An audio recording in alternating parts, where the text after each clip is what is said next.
Hello everyone, a warm welcome to all of you to your own channel. In my previous video, I had explained you the difference between infinitive and gerund. In this video, we are going to see the difference between a participle and a gerund.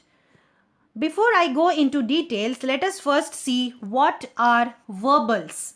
Is it a verb or a verbal? Now, when I ask you the difference between a verb and a verbal, it does not mean looking at the word itself. How do we find out the difference between a verb and a verbal? We have to see how the given word is being used. In both the cases, the word looks like a verb, that is the action word, but if it is used as something other than a verb, it is a verbal. Let us see these examples. Waxed, flowing, playing, sleeping. Now when I tell you these words, you can very well think that these are the verbs, that is the action word. But in few cases, they are not used as verbs but in a different sense. These can be verbs or verbals depending upon how they are used in a sentence.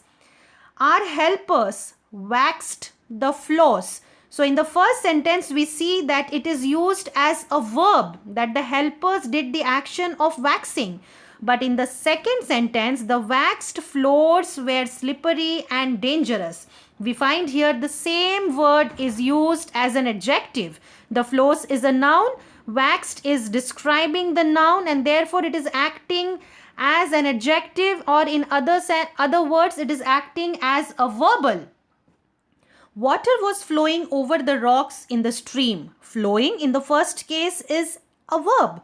Flowing water carries a great deal of potential energy. In the second case, we see that the same word is used as a verbal, a different part of speech other than a verb. Let us see the basic information on verbals. Verbals are verb forms, that is, they look like verbs or could be verbs in other sentences that are used as one of the following: noun, adjective, adverb. So these verbals, they look like verb forms but are used as a noun or an adjective or an adverb in a sentence. A verbal can never be the verb of the sentence. Like we will take the reference of the previous example. Water was flowing over the rocks. In the first case, the flowing word is used as a verb. But when I tell you the second sentence, flowing water, here the same word flowing is used as an adjective. Why it is an adjective? Because it is describing the noun water. So as I told you, the verbals can be used either as a noun or an adjective or an adverb in the sentence. There are three different kinds of verbals: infinitive, participle, and gerund. Each verbal has a specific purpose and are used in a sentence.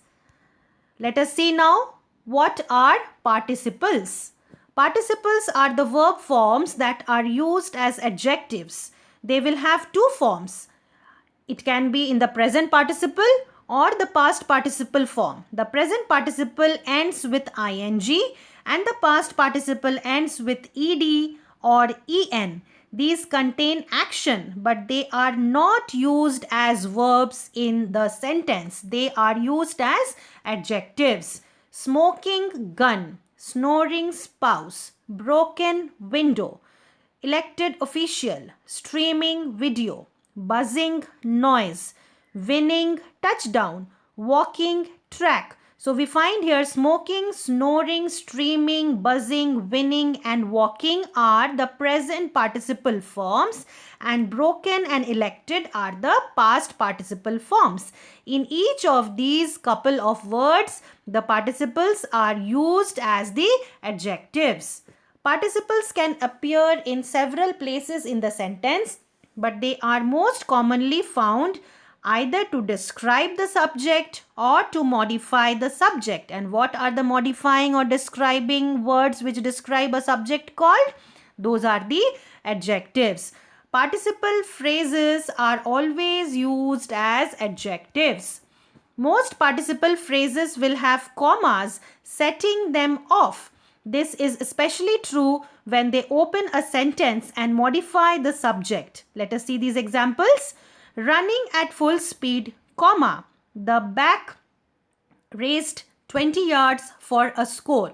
So we find here the participle phrase running at full speed is separated by a comma from the remaining portion of the sentence. This is to identify the participle that they are actually modifying the subject. Crying loudly. Now who cried loudly? The baby wanted some attention. Crying loudly is describing or modifying the subject baby, and it is used to start the sentence with the modifier, the participle, and therefore we are using a comma after that.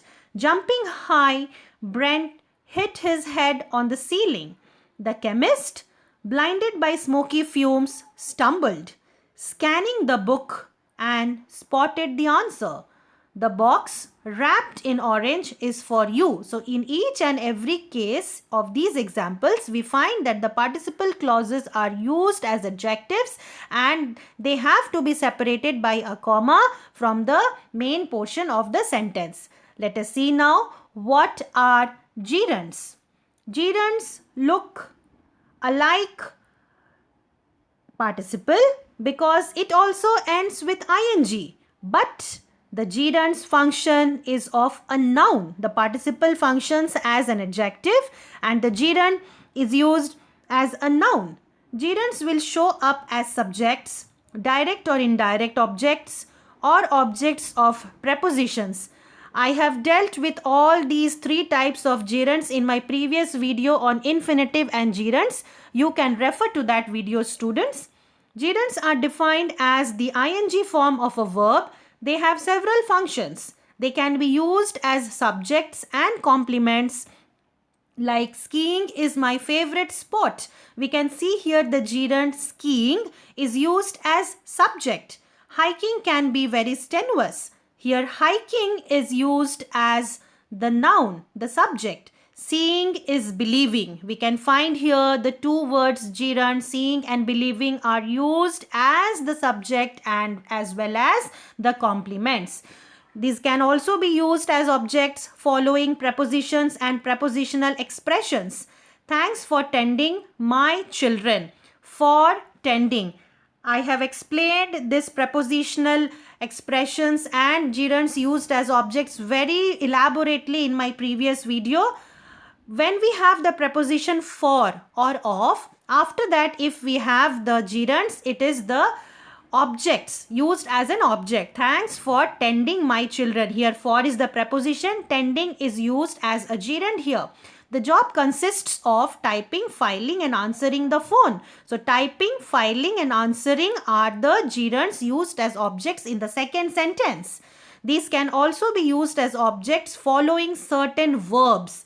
The children enjoyed watching the parade. Enjoyed is the main verb in this sentence. We are using gerund as object following the verb enjoyed. So watching is the gerund in the first case. Mrs. Terrell avoided paying her taxes until it was too late. Here we find avoided is the verb and gerund paying is used as the object of the verb avoided. Gerunds can sometimes take objects of their own.